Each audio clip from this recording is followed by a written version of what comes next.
Buenos días, buenas tardes. Hoy en Educar con Sentido tenemos a dos invitadas de lujo porque llevamos ya más de un año con este ciclo de charlas y hay una preocupación que ha estado latente durante muchísimos de los diálogos que hemos tenido que tiene que ver con la migración y con la inclusión social y educativa específicamente de niños, niñas y jóvenes migrantes, ¿no?, en toda Europa. Por ello, hoy pues, dialogamos con Blanca Garcés Mascareñas, experta en políticas de migración e integración y investigadora del CIDO. Y nos acompaña también nuestra colega, compañera, amiga, Paula Estarayo, que está desarrollando su investigación en el marco del proyecto europeo sobre migración y educación MiCreate. Espero que durante la charla pues, sepamos un poquito más tanto del CIDOB como del proyecto MiCreate. Así que Blanca, Paula, bienvenidas, un placer teneros aquí y bueno, empezar preguntándoos cómo estáis, cómo lleváis este cierre de curso y en qué estáis ahora trabajando un poco. Blanca, si quieres empezar tú. Pues nada, la verdad es que trabajando en el tema de las migraciones es un no parar de noticias, acontecimientos. Hoy mismo leía, por ejemplo, que se está planteando pues que Frontex abra una oficina en Ceuta y Melilla, con lo cual es esa sensación de que constantemente están pasando cosas, esa aceleración de la historia. Yo creo que en el ámbito de las migraciones es un ejemplo perfecto y ahí vamos, digamos, corriendo detrás, siempre con la sensación de no correr suficiente. Paola, ¿cómo estás tú? Yo, pues bien, estoy bien y también estoy muy feliz. Gracias por la invitación porque estoy muy contenta de compartir espacio con vosotros y vosotras y compartir espacio con Blanca es un lujo.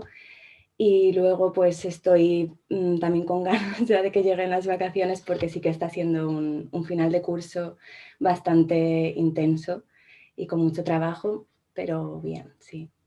Fenomenal. Pues partimos preguntándoos un poco si podéis contarnos desde vuestras perspectivas, los proyectos en los que habéis estado implicadas, vuestras trayectorias, ¿cómo valoraríais la situación actual en Europa y en España de las jóvenes y los jóvenes migrantes? Digamos, tanto jóvenes que llegan acompañados por sus familias como jóvenes que llegan solos y solas. ¿Cómo diríais que es la situación en estos momentos en Europa y en España? Paula, empieza tú ahora y así nos vamos turnando. Pues en cuanto a los menores extranjeros no acompañados, sí que creo que son un grupo que enfrenta múltiples vulnerabilidades, como vulnerabilidades entrecruzadas. Y sí que, o sea, de lo que yo he podido conocer, que seguramente Blanca sabrás mucho más, los Estados miembros sí que tienen la obligación de dar protección y atención a estos menores en cuanto se encuentran en territorio de la Unión Europea, pero creo que hay como una falta de coherencia entre los discursos y la práctica. Y de hecho la ONU ha recriminado en más de una ocasión a España por irregularidades en los procesos de determinación de la edad, por ejemplo, o en estos procedimientos. Y entonces creo que los menores extranjeros no acompañados están en una situación dual, porque en tanto menores son objeto de protección, pero en tanto extranjeros en situación irregular son objeto de control y sanción. Y los estados sí que deberían priorizar la situación jurídica de la minoría de edad frente a la irregularidad jurídica, pero luego esto no se da en la práctica. Y luego las medidas y la planificación de recursos se mueven entre modelos que van de la integración a la expulsión y es un sistema muy paradójico.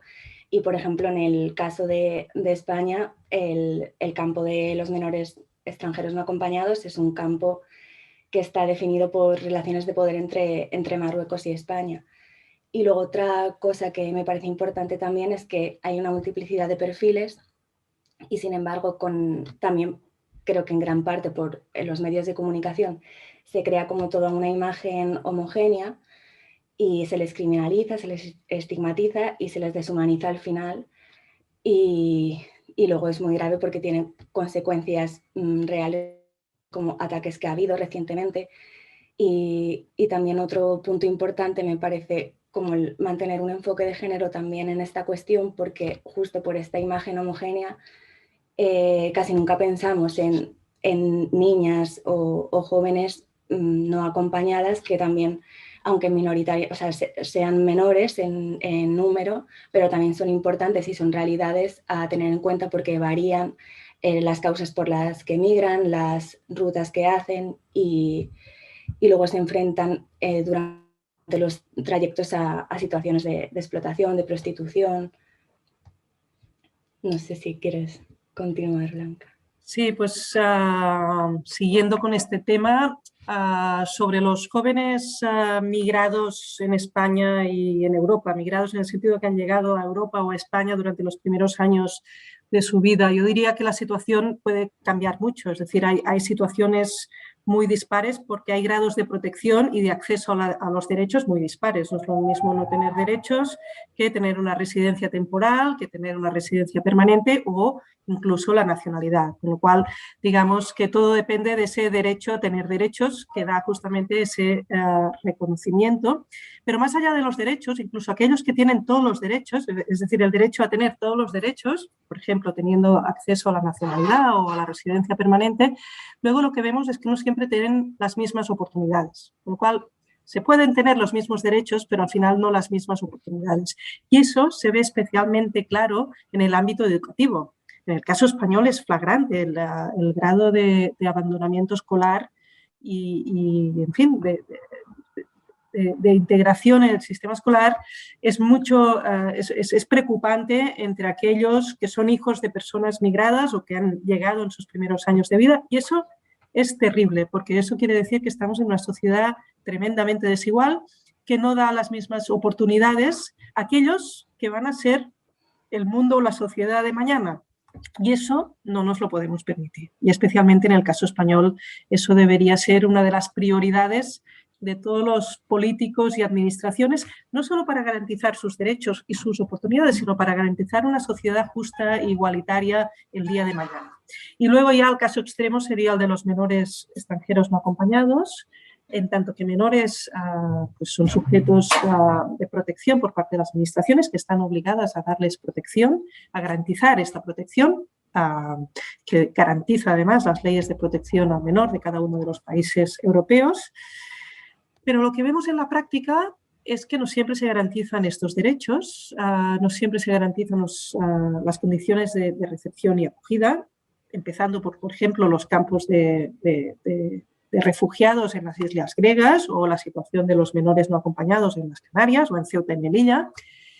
Y además lo que hemos visto en los últimos años es que el crecimiento de las llegadas y la falta de previsión por parte de las administraciones ha llevado a centros pues con pocas condiciones, en condiciones de hacinamiento, sin un plan educativo, un seguimiento socioeducativo adecuado, etcétera, etcétera, lo cual quiere decir que hemos fallado tremendamente en ese garantizar, que es nuestra obligación, sus derechos en tanto que menores. Y además se sumó a ello que muchos de ellos llegan con 16, 17 años, con lo cual hacen la mayoría de edad en poco tiempo y en el momento de hacer la mayoría de edad pasan de ser objeto de protección en tanto que menores a ser objeto de exclusión y deportación, si es posible, en tanto en muchos casos extranjeros que no tienen la autorización de residencia, porque esa es otra cuestión gravísima, que muchos de ellos no se les acaba de tramitando o no se les tramita autorización a tiempo por falta de documentos, por retrasos, por desconocimiento incluso de aquellos que les acompañan. Y eso es gravísimo porque nos encontramos con muchos menores que hacen la mayoría de edad y eso quiere decir pasar de un día para el otro en un abandonamiento absoluto, sin acceso a la vivienda, sin posibilidad de trabajar, sin posibilidad, por lo tanto, de ser autónomos, viviendo en la calle. Y eso, y aquí acabo, no solo es un problema para ellos, que no tienen ese derecho a tener derecho y ese derecho a una igualdad de oportunidades, sino que acaba siendo un problema para el conjunto de la sociedad, porque la exclusión de hoy es el conflicto de mañana y eso es una obviedad. Y parece mentira porque tan obvio es y tan mal que lo hacemos en ese sentido. Muy interesante. Hay muchos temas que abordar, pero ya que entramos al tema de los menores de edad no acompañados, aprovechando esta instancia, quería preguntar, no sé si dentro de la visión europea o dentro de las propias experiencias locales, Blanca, ¿tú conoces alguna iniciativa que esté funcionando, porque claro, entre la campaña política de Madrid, donde el tema, por los propios discursos xenófobos, que se focalizó también mucho en los mal llamados MENA, y luego la criminalización mediática que hablaba Paula, y desde luego nuestra propia responsabilidad como seres humanos, ¿no? Que a lo que hacías referencia tú, desde el propio Estado, pero que lo conformamos una ciudadanía humana, no olvidemos, como decía Arcado Riveras, que la historia de la humanidad es la historia de las migraciones en general. Pero ¿hay algo que esté funcionando que tú digas, por ejemplo, desde, mira, hay estos países que están haciendo esto, acá en Cataluña, en Central, aquí por ejemplo nosotros en el proyecto hemos visto que la forma en que se aborda la inclusión escolar de migrantes en espacios como por ejemplo Cataluña Central, ¿no? O la zona más del sur, por ejemplo, en tipo de escuelas diferentes, ¿no? Algunas favorecen la interrelación entre población local y migrante, otras separan los centros entre centros para migrantes y centros para no migrantes. Entonces, no sé, desde tu propia visión general, ¿conoces alguna iniciativa que esté funcionando y que debería replicarse y extenderse? Yo diría, por suerte, que hay muchas. Sobre todo son iniciativas a nivel local, de administraciones locales, de escuelas, de institutos, de ciudadanos y ciudadanas organizados que inician pues, encuentros, proyectos. Hay muchísimos. Yo diría 3 cosas. Una, los derechos de estos menores, garantizar los derechos de estos menores es una responsabilidad de la administración, no es una responsabilidad de la sociedad civil organizada. Con lo cual, cuando funciona es cuando las administraciones tienen claro que deben garantizar estos derechos. Y ahí hay, pues, de nuevo, hay 2 cuestiones: garantizar estos derechos y luego garantizar el acceso en la práctica de estos derechos, porque se pueden tener, pero luego no poder poner en la práctica.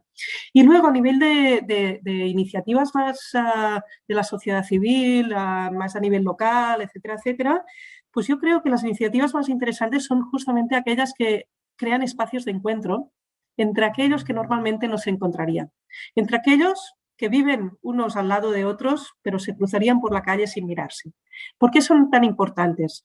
Porque crean las condiciones para garantizar esa igualdad de oportunidades, el acceso a la información, el vía a vía, la red, eso es tan fundamental. Cualquier estudio sobre la integración de estos jóvenes pone en evidencia lo importante que son las redes sociales, y las redes sociales que no solo incluyen a aquellos que están en su misma situación, sino sobre todo también a aquellos, digamos, que llevan tiempo viviendo en esos entornos. Y luego también es fundamental crear esos espacios de encuentro, de encuentros impensables, si no los creas, justamente para combatir lo que decía Raquel, esos estereotipos, ese estereotipo del otro, ¿no? Que en el caso español en los últimos tiempos se ha identificado tan claramente con el joven migrado solo. Cuando conocemos directamente sus historias, cuando hemos jugado un partido de fútbol, cuando vamos al bar, cuando vamos juntos al cine, cuando hablamos, cuando participan de esos espacios y nosotros participamos de los suyos, entiendes que tampoco, que son vidas similares, por un lado, y por otro, muy cargadas, muchas historias que desconocemos, que son duras en origen, en el camino, en la frontera, en la llegada. Y eso es fundamental para combatir estos estereotipos, esos discursos del miedo, que a veces existen y que yo creo que es mejor combatirlos creando estos espacios de encuentro que no acusándolos directamente y quedarse en ello de actitudes puramente racistas. Además de denunciar el racismo, la xenofobia y digamos, no tolerar cualquier, digamos, discurso que fomente justamente el odio, además es fundamental crear esos espacios de encuentro, porque ahí está la causa, el no encontrarnos, el no hablarnos, el no mirarnos cuando nos cruzamos, y eso es fundamental. Y en ese sentido hay muchísimas iniciativas. Con Neus Arnal hemos hecho un informe ahora desde CIDOB, justamente identificando estas iniciativas a nivel europeo, la mayoría, como decía, a nivel local, y la verdad es que hay mucho que hacer. Y, por lo tanto, muchos motivos para organizarnos y hacer cosas desde los institutos, desde las escuelas, desde las bibliotecas, desde los clubs de fútbol, culturales, etcétera, etcétera, teniendo en cuenta que la obligación de garantizar sus derechos es siempre de la administración. Una cosa, el link de este informe se puede descargar en la misma página del CIDOC, Sí, ¿no? sí. Para que, aprovechando ese propio diálogo, tú que has estado en los centros, Paula, no sé si has visto alguna de estas iniciativas, porque claro, relacionándote con profesorado, con estudiantado, con la familia, donde esto se pueda trabajar y haya fluido, porque siempre hablamos como, y también es importante saber, ¿no? De lo negativo, de la estigmatización, pero también en nuestro propio informe, bueno, tú, Paula, podrás profundizar más, nuestro propio estudio ha mostrado que en general el proceso de integración e inclusión social en general funciona, o sea, es un colectivo más reducido el que está en riesgo de exclusión social, ¿no, Paula? No se escucha, Paula. Ahí sí. Clásico problema Zoom. Perdona, sí. De los planes de integración escolar y de acogida sí que varían mucho entre las comunidades autónomas porque son responsabilidad de cada comunidad, excepto Ceuta y Melilla. Y aunque las medidas varíen, siempre van en relación a la atención a la diversidad lingüística y cultural, a la atención a las familias y a la recepción. Y lo que he podido conocer más, que es el caso de Cataluña y sobre todo Barcelona, sí que se dan muchas medidas que sí que están funcionando, porque se entiende también una recepción y una acogida que no solamente se centran en el alumnado, sino que va más allá y busca una acogida a la familia y de hacer relaciones con el entorno, con el barrio, de abrir la escuela hacia afuera y crear como estas redes, y sí que se generan muchas redes de apoyo.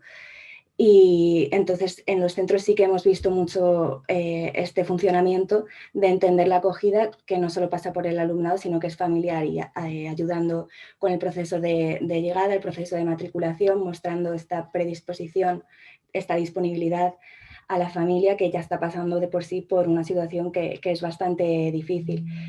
Pero por otra parte sí que no hay como un o sea, que los objetivos está buscar un vínculo y una implicación de las familias, no hay un marco legislativo que recoja esto, que asegure su participación. Entonces acaba siendo responsabilidad de las escuelas qué medidas tomar, y muchas veces depende de los equipos directivos, los equipos docentes, de la buena voluntad que tengan, de la sensibilidad que tengan, y un poco esto, sí.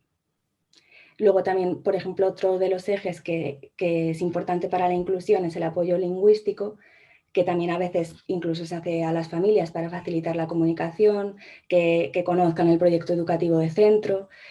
Y después, respecto a las aulas específicas, las aulas lingüísticas específicas, como el aula de acogida aquí, las aulas enlace en Madrid, sí que hay voces dispares, porque también desde algunas investigaciones en el ámbito educativo se ha considerado como una práctica segregadora que crea segregación interna en las escuelas, que el aprendizaje de la lengua se tiene que dar con los pares, pero yo creo que cuando va más allá de la lengua y es un apoyo también afectivo, emocional, un acompañamiento, la cosa cambia. Y, por ejemplo, esto es lo que sí que hemos conocido en los centros con los que hemos trabajado. El propio alumnado valora bien el aula de acogida, los que han pasado por él o actualmente están en él, y eso que va mucho más allá de la lengua. Entonces, en estos casos sí que funcionan, pero sin embargo es un recurso que se está recortando bastante. Y entonces, pues eso también choca un poco, que por ejemplo este curso en primaria es el que se ha recibido más alumnado extranjero en Cataluña, un 17%, y sin embargo se están recortando las aulas de acogida. Entonces es todo un poco paradójico.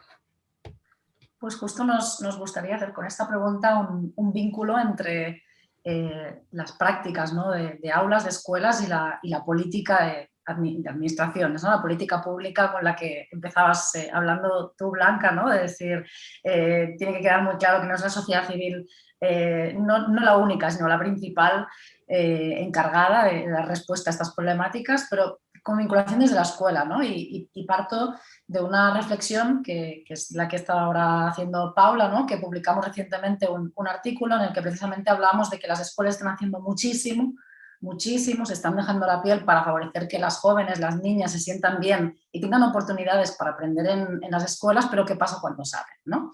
Y ahí es donde la desigualdad de oportunidades se hace se hace más visible y más evidente. Y aquí es donde vemos que las escuelas pueden hacer mucho, pero no pueden hacerlo todo, ¿no? Y desde ahí, Blanca, pues me gustaría preguntarte, sobre todo en clave política, ¿no? ¿Cuáles son las falencias? ¿Qué es lo que no se está haciendo desde la política pública en España, pero también en otros estados europeos, justamente para favorecer la inclusión, que no se deje solamente en manos de la escuela, sino que se haga desde la política? Bueno, yo diría dos cuestiones. Una en términos de política de extranjería y la otra en términos de políticas sociales que van más allá de la escuela. En términos de política de extranjería, tú puedes tener todo un sistema de acogida, unos centros, un acompañamiento, unos educadores y educadoras absolutamente volcados con estos chicos, pero si luego estos chicos no tienen autorización de residencia y de trabajo, pues es todo un trabajo y una inversión que no sirve de nada, porque si ya me dirás tú qué haces si no puedes trabajar, si no tienes papeles, si no tienes acceso a la vivienda.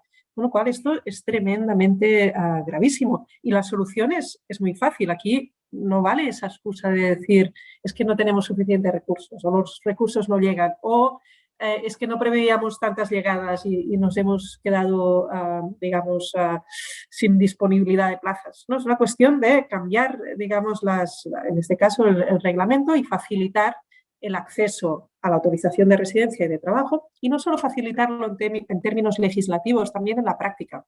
Porque muchas veces ya existe en nuestras leyes y en nuestro reglamento la posibilidad, no la posibilidad, sino la obligación y la exigencia de tramitar esta autorización de residencia en pocos meses, a los pocos meses de la llegada. El problema también es en la práctica, que no pasa. Y eso es una cuestión fundamental. Y ahí también entran, hablábamos de las administraciones locales, pues las administraciones locales, no en el acceso a la autorización de residencia, que esto es una competencia a nivel estatal, pero sí, por ejemplo, el acceso al padrón.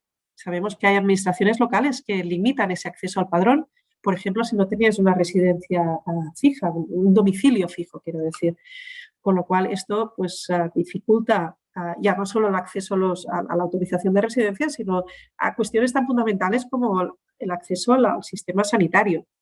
Eso para empezar. Y luego hay todo otro campo que va más allá de la escuela, que la escuela no tiene, o, digamos, los institutos que no tienen capacidad de abordar esta cuestión, pero que es fundamental, que es todo lo que son las políticas sociales y todo el tema de la segregación. Tenemos un sistema escolar, y sabréis más vosotros de esto que yo, tremendamente segregado, y la segregación, en lugar de dar igualdad de oportunidades, lo que hace es agrandar esa brecha y crear guetos y crear mundos aparte, ¿no? La solución, como decía antes, pasa por mezclar, por interactuar, por participar de los mismos contextos. Entonces, esa segregación en el ámbito escolar, que por ejemplo, si no me equivoco, no es mi ámbito, no, pero diría que en Cataluña es especialmente grave, también porque tenemos todo el tema de la concertada y demás, pero además incluso dentro de la escuela pública hay segregación. Entonces, eso es una cuestión fundamental que escapa, como decía, a la competencia de las propias escuelas y que debe abordarse en todos los sentidos, no solo pensando en aquellos que tienen menos oportunidades, no solo para garantizarles las mismas oportunidades, sino para crear una sociedad igualitaria y justa. Y eso, desgraciadamente, yo creo que desde la administración, sí desde las escuelas, pero desde la administración no se está abordando suficientemente. Ahora el gobierno español ha publicado este documento prospectivo para el 2050 y una de las cuestiones que plantea es esta. La cuestión es no solo ponerse objetivos, sino ponerse a trabajar y a invertir recursos y en políticas públicas para que no pase, porque es gravísimo.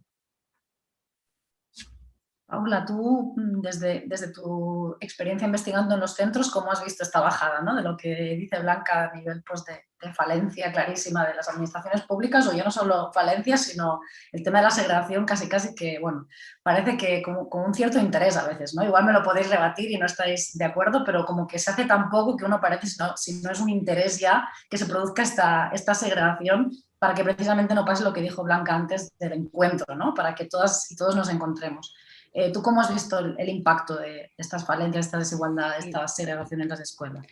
Pues un poco en la línea de lo que dices, que casi parece que es una segregación programada o no programada, pero que no conviene tampoco, no interesa mucho transformar esta realidad.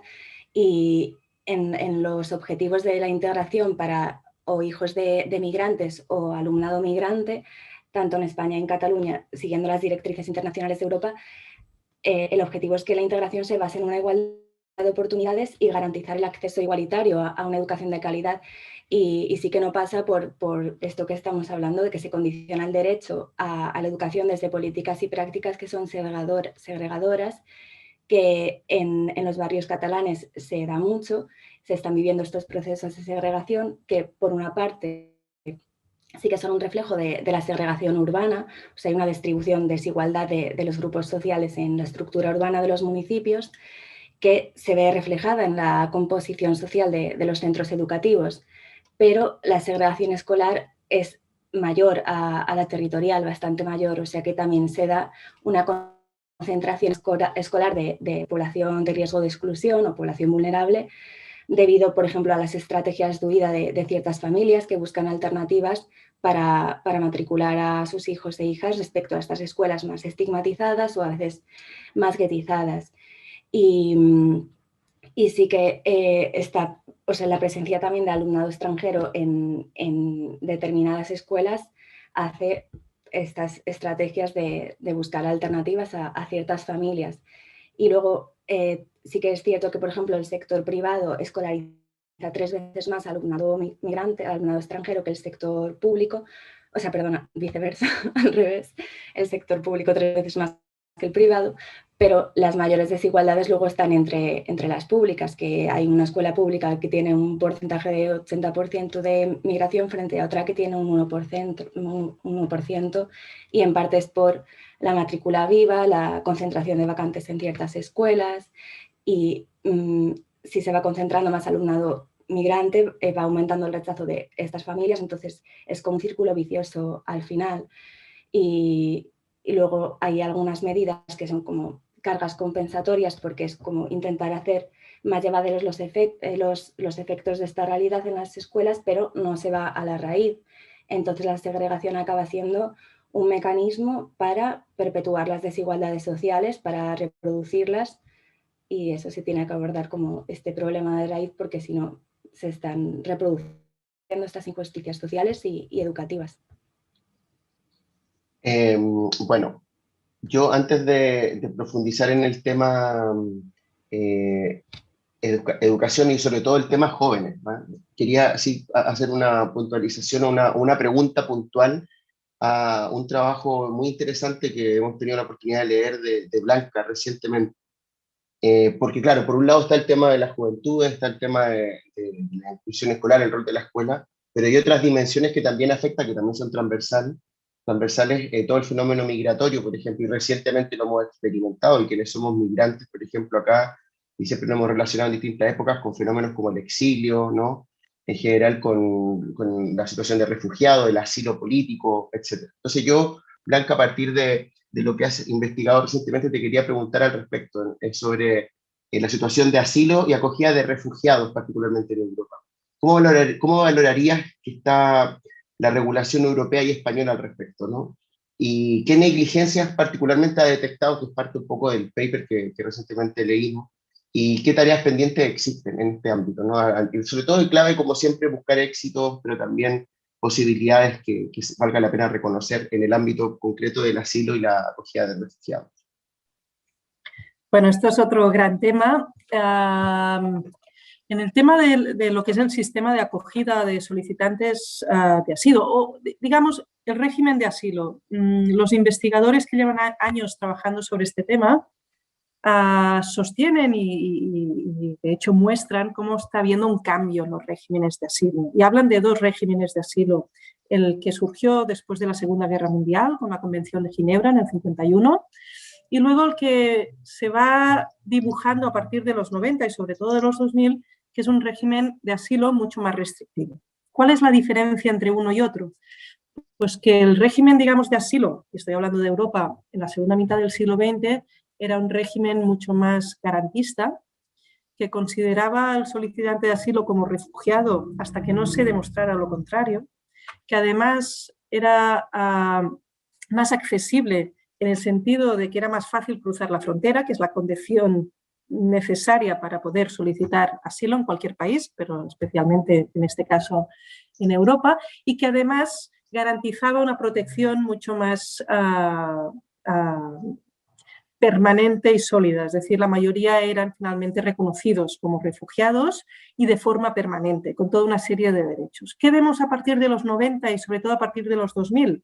A nivel de Estados miembros, pero es una deriva bastante generalizada.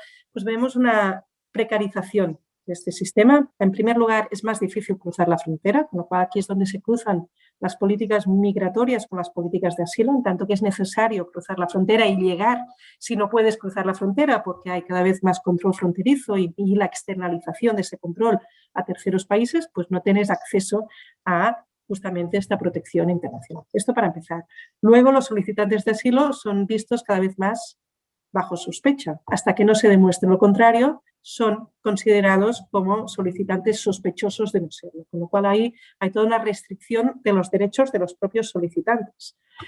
Y finalmente también vemos, en contraste con ese régimen de la segunda mitad del siglo XX, cómo se dan formas de protección mucho más precarias. Ya no es la protección en tanto que beneficiarios de protección internacional, refugiados, sino otras formas, protección subsidiaria, protección humanitaria, y son formas mucho más limitadas en términos de derechos y más limitadas también en el tiempo.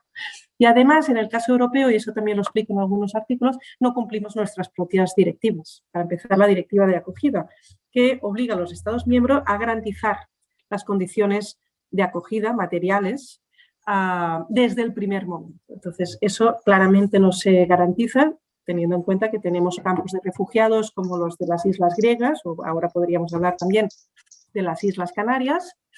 Ahí vemos situaciones de nuevo de hacinamiento, de insalubridad, de inseguridad. En fin, ahí no es una cuestión de qué debería ser o qué consideramos que debería ser, sino puramente de cumplimiento de las leyes de asilo de cada uno de los Estados miembros y de cumplimiento de la propia directiva europea.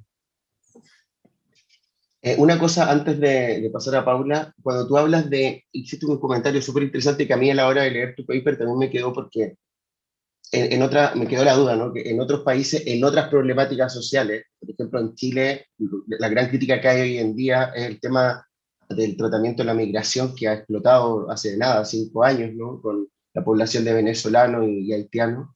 El tema del rol del Estado subsidiario, en el fondo, que no soluciona nada, que es como una especie de acción residual. Entonces me gustaría saber qué crítica haces al rol subsidiario del Estado. ¿Cuál es el problema de que el Estado desarrolle o acoja un rol subsidiario para enfrentar una problemática como esta?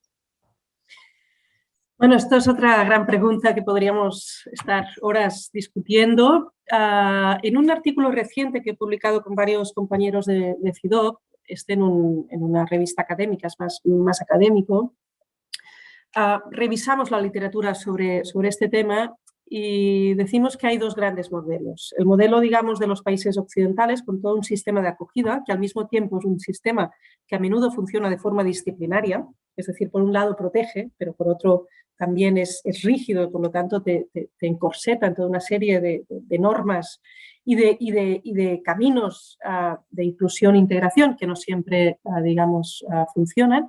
Y por otro, lo que serían los sistemas de acogida o de no acogida en el sur global, digamos, donde el Estado en el fondo no se responsabiliza de la acogida de estos refugiados, y entonces estos refugiados quedan o por un lado a merced pues, del reconocimiento por parte de ACNUR, en los centros, digamos, de refugiados organizados por las organizaciones internacionales y en concreto por ACNUR, o bien que se mezclan con migrantes, otros migrantes en general, o con la propia población local de los barrios pobres de esas grandes ciudades, con lo cual ahí no hay una protección.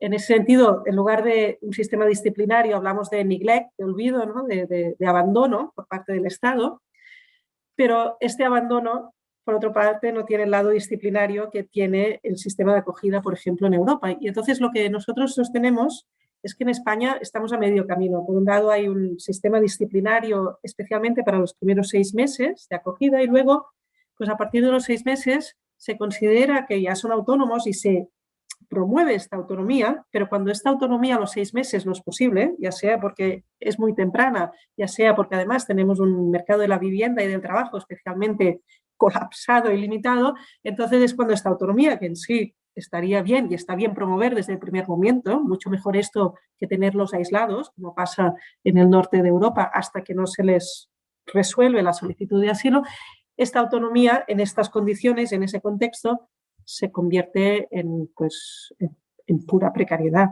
precariedad residencial, precariedad laboral, etcétera, etcétera. Y a esto se suma además que la mayoría de solicitantes de asilo al final del procedimiento acabarán viendo denegada su solicitud, con lo cual acabarán perdiendo su permiso de residencia temporal, en tanto que solicitantes de asilo, y muchos de ellos acaban cayendo en la irregularidad, lo que se llama irregularidad sobrevenida, porque no eran irregulares, caen en la irregularidad.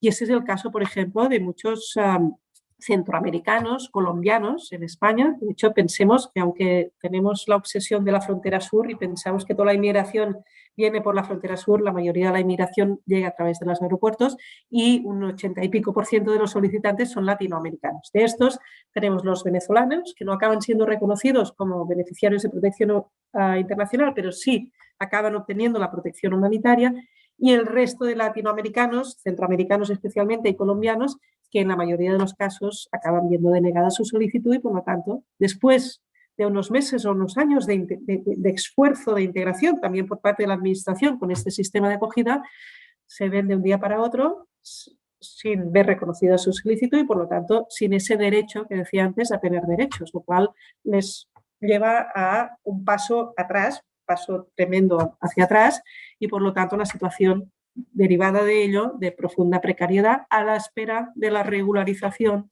a través del arraigo social. Bueno, un día hablaremos que también las experiencias de migrantes son tan diversas, ¿no? Por el otro lado, sí, te rodean migrantes. Yo como chileno, evidentemente no sé si el destino, el privilegio hace que mi trayectoria sea diferente y la de mi entorno, pero también lo soy, ¿no? Es un tema re interesante. Pero bueno, sí, eso merece una parte 2, ¿no? Sí. Yo, Paula, respecto a lo que planteaba Blanca, no sé si tú nos puedes comentar algo sobre lo que tiene que ver puntualmente con el asilo de menores, sobre todo, ¿no? Lo que afecta a los menores. Sí, sí, respecto a la acogida y el asilo de los menores, también aquí hay una falta de coherencia entre la teoría, los discursos y la práctica, porque las comunidades de la Unión Europea sí que mantienen discursos defensores de la infancia basándose en la Convención de los Derechos del Niño, pero luego esto no respeta en la práctica por diversas situaciones, como por ejemplo que no se garantiza la reunificación familiar, o se separan a los niños y niñas de sus padres y madres, o tampoco en algunos procedimientos no se respeta el derecho a ser escuchado, o sea que no se está respetando manteniendo el interés superior del menor, por ejemplo en los procesos de control y detención. Y el sistema de protección internacional también tiene muchas lagunas.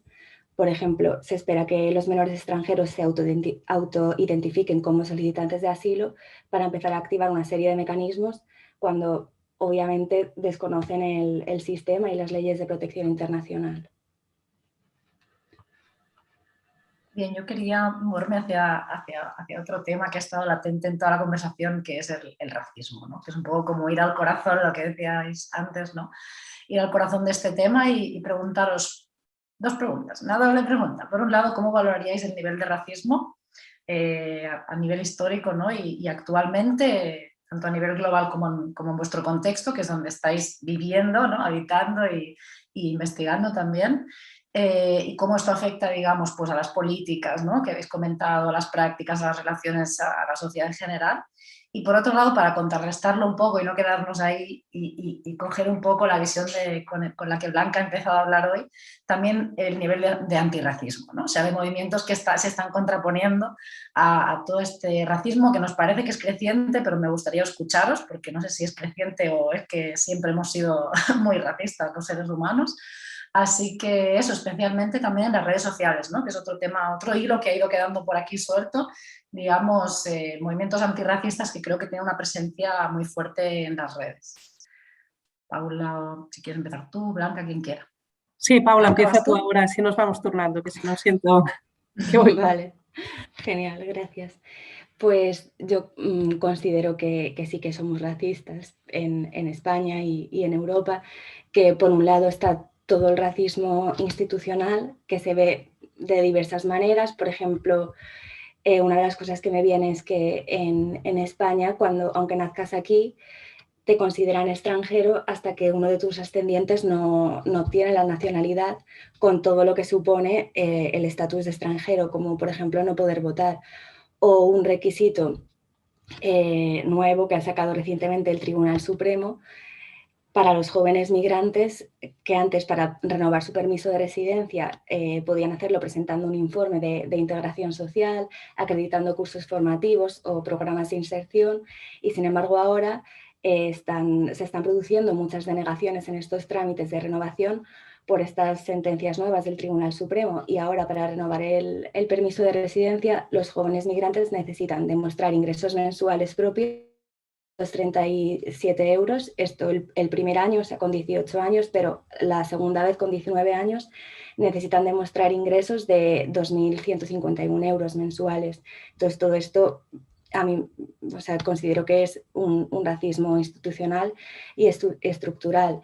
Y luego también se puede observar en todos los movimientos que está habiendo en el ascenso de la ultraderecha en Europa. Ya pasó hace años con el Amanecer Dorado en Grecia, en Italia, en España ahora con Vox, en Polonia, Francia, Hungría. Son la minoría de países en la Unión Europea que no tienen ultraderecha ahora en el Parlamento. Y luego también se ve en las noticias diariamente que claro que tiene que ver justo con los discursos políticos y con el racismo institucional, pero por ejemplo hace poco más de una semana con el suicidio de Seid Wiesing, que es el jugador de fútbol italiano de origen etíope, que se ha suicidado con 20 años y ha dejado una carta de todo el racismo que vivía cotidianamente.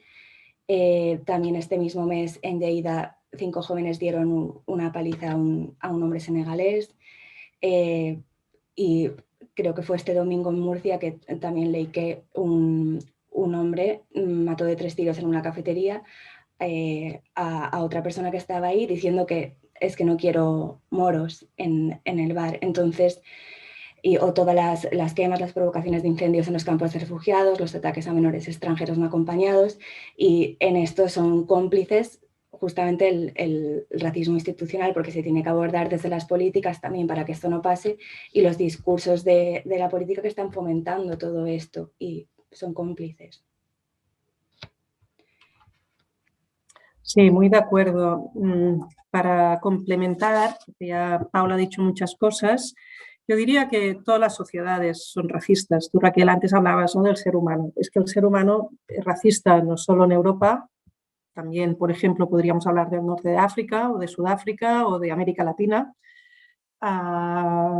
o del sudeste asiático, con lo cual, digamos, es que desgraciadamente forma parte del ser humano esta distinción del nosotros-ellos, ¿no? La cuestión es cómo se hace y a qué extremo llegamos. Entonces, Europa es muy consciente de que históricamente y de forma recurrente va llegando a estos extremos. Solo falta pensar en la Segunda Guerra Mundial, pero podríamos ir más atrás, y ese ir y venir en esos extremos de racismo, xenofobia, exclusión, etcétera, etcétera, tienen que ver con las grandes crisis socioeconómicas. En ese sentido, yo creo que hay una relación directa en momentos de crisis socioeconómica, y ya no solo socioeconómica, sino de falta de capacidad de imaginar el mañana. Ese racismo y esa xenofobia y esos extremos donde ese racismo y xenofobia se institucionaliza y llega al nivel del debate político, pues aumenta. Y estamos en uno de estos momentos con ese auge de la extrema derecha, del populismo, y ya no solo de la extrema derecha en tanto que lleguen o no a los gobiernos, sino básicamente su éxito no es tanto llegar a los gobiernos como que su agenda acaba siendo implementada por el resto de fuerzas políticas que están en los gobiernos. El ejemplo último es Dinamarca, con un partido socialdemócrata y unas políticas absolutamente, ya no xenófobas, yo diría directamente ilegales. En el caso español, bueno, digamos que dentro de este marco general, en términos globales, en términos europeos, al final la forma como se expresa esta xenofobia y ese racismo depende en cada país, porque es la otra cara, el espejo del cómo nos definimos a nosotros. Y el Estado-nación y la nación se define de formas muy distintas en los distintos países europeos. Yo siempre hablo del caso holandés porque he vivido ahí unos cuantos años y ahí realmente el grado de politización del tema de la inmigración es mucho mayor que aquí. Digamos que aquí en el contexto español, digamos, estamos ante una sociedad tremendamente racista, estamos con un sistema institucional excluyente, como no podría ser de otra manera en tanto que Estado-nación. El Estado-nación excluye por definición, porque define quiénes son los ciudadanos que tienen derechos, ese derecho a tener derecho, que ya lo he dicho varias veces y todavía no he dicho de quién es Hannah Arendt, que habla de ese derecho de tener derechos, y aquellos que no lo tienen. Esto es inherente al Estado-nación. En el caso español, digamos, más allá de esa sociedad xenófoba y racista, como decía Paula, de esas políticas institucionales excluyentes, yo diría que a nivel de discurso político no hemos llegado todavía al nivel de discurso antiinmigratorio que tenemos en otros países europeos. Y yo sostengo, y siempre lo explico contraponiéndonos al caso holandés, que es que en el caso español, digamos, más allá del pasado franquista, guerra civil, etcétera, etcétera, que también marca, yo creo que también tiene que ver con el hecho de que todavía no tenemos claro quiénes somos nosotros, con lo cual es más difícil identificar quiénes son ellos. O los ellos forman parte de este nosotros, ¿no? Y ahí estamos constantemente en ese rifirrafe territorial de si somos una nación o un conjunto de naciones, que ha dificultado el desarrollo de un discurso político que identifique claramente el inmigrante como el otro. Y el caso de Holanda, de nuevo, claramente, en tanto que se definen como una nación liberal, pro derechos, pro libertad, etcétera, etcétera, esto les ha llevado en los últimos 15 años a identificar muy claramente el otro como musulmán. Y cuando hablo de musulmán no hablo de migrante, hablo de holandeses, musulmanes. Son 1 millón de 16 millones de habitantes en Holanda.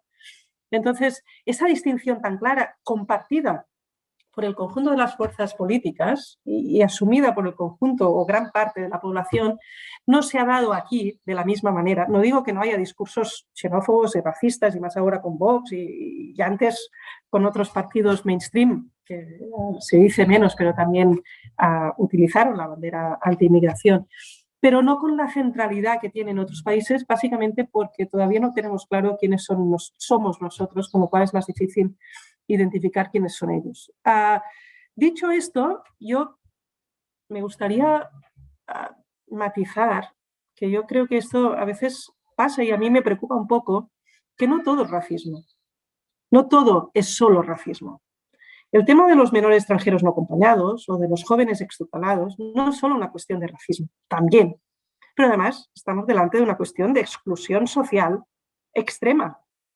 Con lo cual, por ejemplo, el otro día leía una noticia sobre un grupo de extutelados, de jóvenes extutelados en un barrio de Tarragona, que estaban creando pues una sensación de inseguridad, con peleas entre ellos. Claro, ahí es racismo la reacción de los vecinos y vecinas, pero no solo. También es que estamos con unos jóvenes en un grado de exclusión social tan extrema que, como decía antes, la exclusión acaba creando conflicto.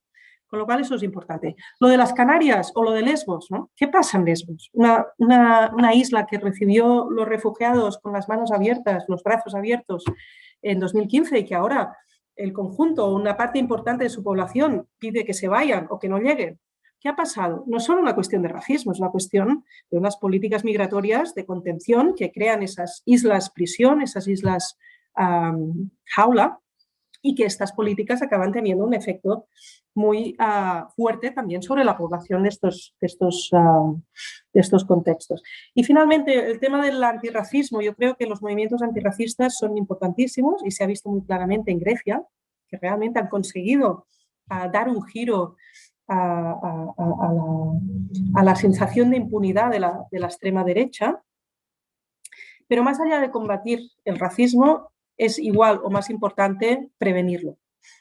Y prevenirlo quiere decir no solo acusar a aquellos que están pues abanderando o comprando el discurso racista, sino crear justamente esos espacios de encuentro que son la base fundamental para deconstruir estos estereotipos, mucho más que la negación o el combate del discurso antirracista, del discurso racista, que también es fundamental. A ver, es que me sabe mal, porque ya llevamos un buen rato y la verdad es que en la última respuesta de ambas habían unos temas que evidentemente requieren una parte 2, ¿no? Bueno, terminando ya la entrevista, no quiero dejar de hacer uno que han mencionado y que es significativo. Tú hablabas recién, Blanca, existe una crítica que es bastante conectada con críticas que se hace desde la decolonialidad también, ¿no? A la lógica Estado-Nación. Al Estado-Nación per se como discriminador, como un Estado segregador, tal. Bueno, entonces, claro, hay una diversidad de posicionamientos al respecto críticos con el Estado-Nación, pero tampoco existe una diversidad de alternativas al Estado-Nación, ¿no? ¿Cómo te imaginas, cómo se imagináis un Estado, una alternativa al Estado-Nación donde el espacio de interrelación entre poblaciones de distinto origen sea más fluido que el que tenemos hoy en día, ¿no? ¿Cómo lo ves? No sé, me imagino que es algo que tú también has trabajado, ¿no? Has pensado, les has dado una vuelta, una cosa que me inquieta en general. Y lo otro también, ver cómo este fenómeno se da en clave interseccional, es decir, sobre todo, bueno, los dos lo han mencionado, en la situación de base, o sea, las inequidades vienen de base en la sociedad. Previo a la migración se enfrenta a una inequidad de base, una estructura de base que generalmente tiene una complejidad interseccional, ¿no? Que sobre todo afecta a las dimensiones de género, pero también otras dimensiones socioeconómicas, razas. Es una pregunta compleja, larga, pero como para terminar estaría bien que liberen, como dicen los porteños argentinos, ¿no? Y que digan lo que se les pueda venir a la mente. No sé si comienza Blanca tú, que antes comenzó Paula. Bueno, pues si eran las preguntas anteriores, habría un mundo de discusión. Esta yo creo que Esa está mal. Nos vamos a Marte directamente. No, pero son fundamentales. Sobre la primera, la alternativa al Estado-Nación, es muy complicado. Yo he querido matizar esta cuestión de que no solo las leyes de extranjería no son solo racistas, sino que son la otra cara del Estado-Nación, para añadir un poco de complejidad. Porque a veces, si no simplificamos, y eso yo creo que es una de las problemáticas o de las limitaciones de la izquierda o del discurso anti-inmigración, que es tan fundamental. Yo creo que parte del éxito de la extrema derecha viene de la izquierda, que no está sabiendo articular un discurso alternativo. Y en parte tiene que ver con que a veces las cosas se simplifican, y en el ámbito migratorio las cosas son tremendamente complejas, no son blanco y negro. Y eso, bueno, claro, es fácil que lo diga yo, que llevo 20 años dedicándome a esto, no es ningún mérito. ¿Cuál sería la alternativa al Estado-Nación? Pues no lo sé, pero lo que sí sé es que cuantos más derechos y cuando más fundamentada en derechos está la ciudadanía de un país, más gruesa es la línea de división entre unos y otros. En África, donde la mayoría de los migrantes africanos están en África, no están en Europa, y además no pretenden llegar a Europa, pretenden llegar a la ciudad de su provincia o máximo a la ciudad del otro lado de la frontera. Las fronteras no son tan densas, no solo porque son fronteras dibujadas, digamos, durante el periodo colonial y por lo tanto absolutamente artificiales, sino que las fronteras internas, esas que distinguen entre unos y otros, entre el tener derechos o no tenerlos, son insignificantes, en tanto que los ciudadanos y ciudadanas de esos países tienen pocos derechos sociales. ¿Qué pasa? A más derechos sociales, más exclusión, porque la distinción entre aquellos que lo tienen y aquellos que no, aquellos que son considerados ciudadanos y aquellos que no, es mayor. De hecho, esto pasa incluso dentro de la Unión Europea. Para un holandés, vivir en España, es decir, ser residente permanente en España, da prácticamente los mismos derechos que un nacional español. No pasa lo mismo con un español siendo residente permanente en Holanda, porque hay toda una serie de derechos, por ejemplo, de acceso a ciertas prestaciones sociales o vivienda social, que depende de ese último paso. Con lo cual, yo diría que la solución o la alternativa que preguntabas, si es que es fácil o podemos vislumbrar alguna alternativa, pasa por la respuesta a la segunda pregunta que hacías, Pablo, que es justamente esa inequidad de base. Yo creo que la única alternativa es entender que estamos, y eso es, la pandemia de COVID-19 nos lo ha puesto delante, entender que vamos en el mismo barco, que o vamos juntos o no llegaremos a ningún sitio, que si no hay condiciones de vida digna al otro lado de la frontera, lo siento, no habrá fronteras que valgan. Si no incluimos al total de la población, al conjunto de la población sin excepción, lo siento, no hay políticas de sanidad pública o políticas sociales que funcionen, porque estaremos excluyendo a una parte de la población.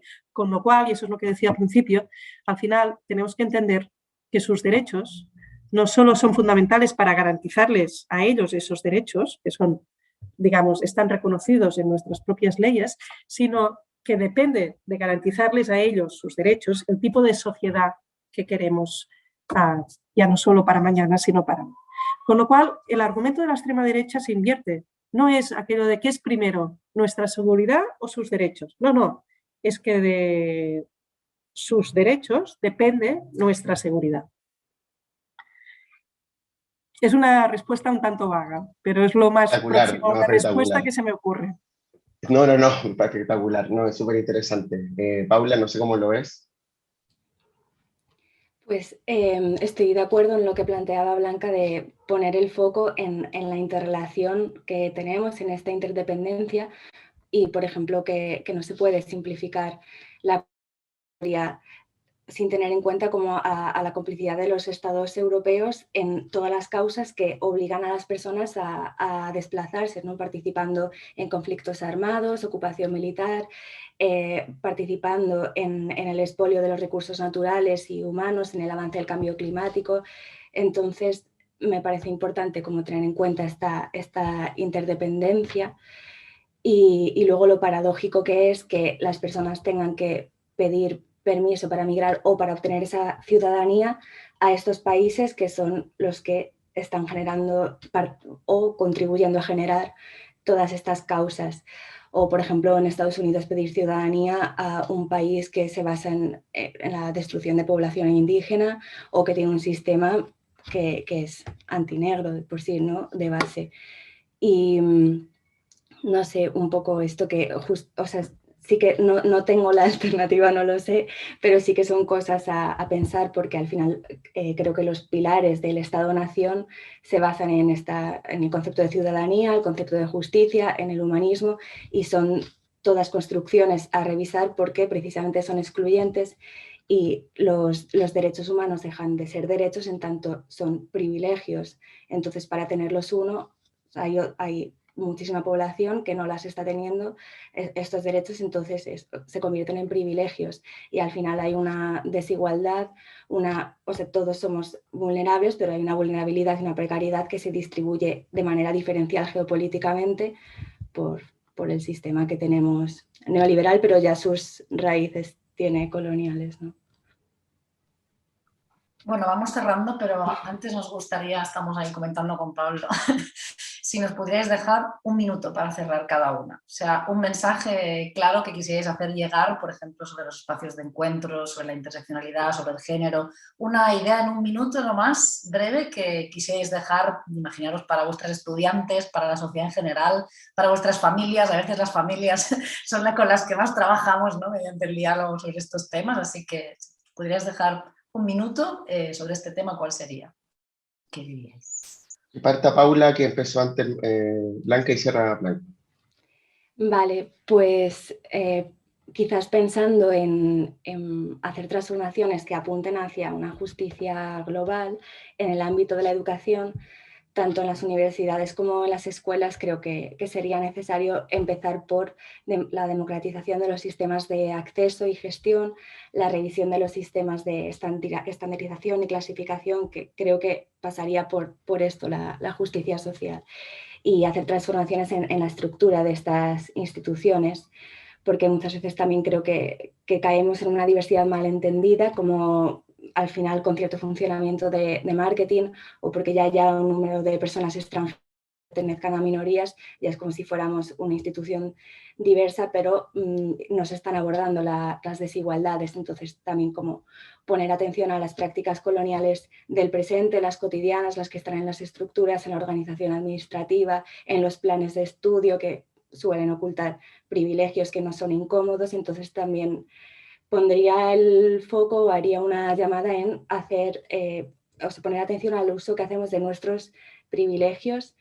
Y por último también algunos temas como el feminismo, la interseccionalidad, el antirracismo, la decolonialidad, que no queden relegados como espacios puntuales o a ciertos programas de estudio, a ciertos seminarios, sino intentarlos encarnar en nuestra práctica diaria, en el cómo nos relacionamos, las relaciones que generamos en nuestro espacio de trabajo, en nuestros espacios, todas las relaciones que tenemos en el día a día, en lo cotidiano.